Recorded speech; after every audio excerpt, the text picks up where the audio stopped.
What is up, guys? My name is Nice Watch Guy Reviews, and today here we've got the PS Vita, and I'm going to give you the most honest and unbiased review of this thing after years of using this. I've used this since I was a kid, and also I'm going to tell you why you need to buy it, because this thing is still a beast even in 2020. If that sounds good, let's get right into the review, guys.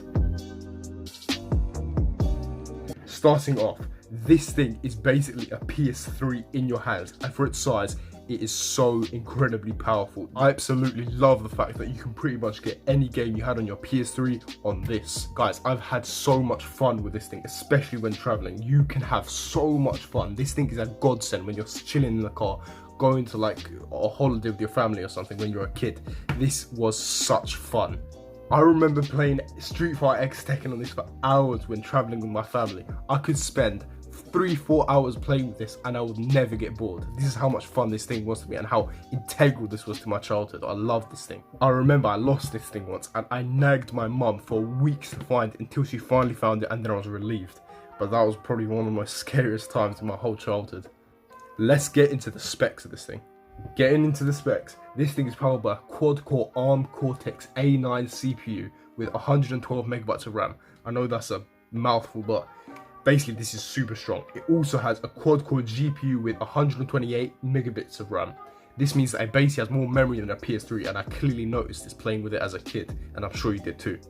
I'm charging this right now because stupidly I forgot to charge it before the video, so probably in a few minutes I'll be able to turn it on during this review. Carrying on with the specs, guys, this has a 5-inch OLED QHD touchscreen, which means this has one of the best and largest quality screens of any handheld console on the market. At that time and even now, this is one of the best screens I've ever seen on a mobile device.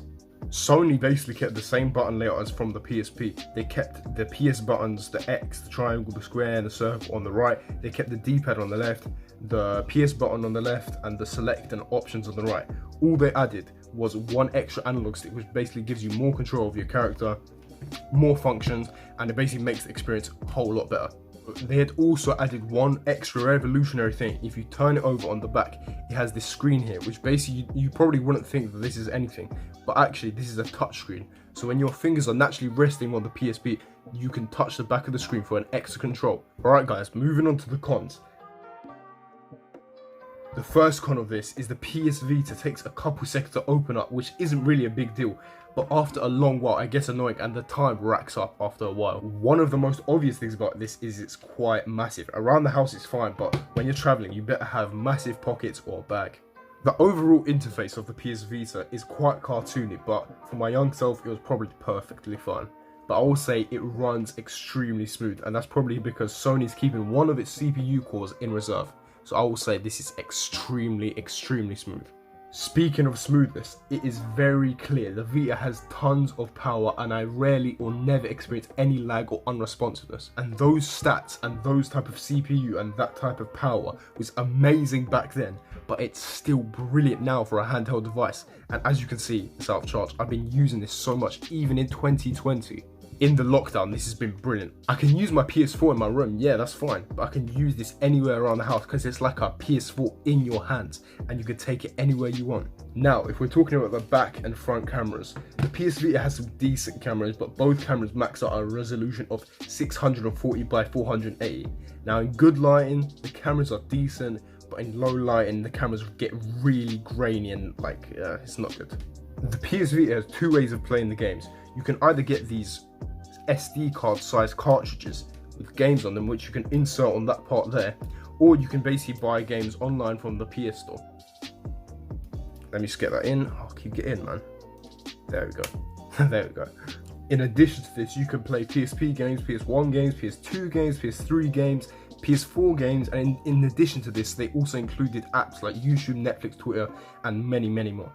With all this power, it needs to pay for it somehow, and it pays for that in battery life. Sony claims that it has about 3.5 to 4 hours of battery life, and I found that to be pretty accurate, and overall I think that is a pretty great time for a machine with this much power. So in conclusion guys, I think that this console is amazing, not only comparing to handheld devices, but also all consoles. I love it. So if you're trying to get a ton of fun out of a little powerhouse, I would highly recommend it.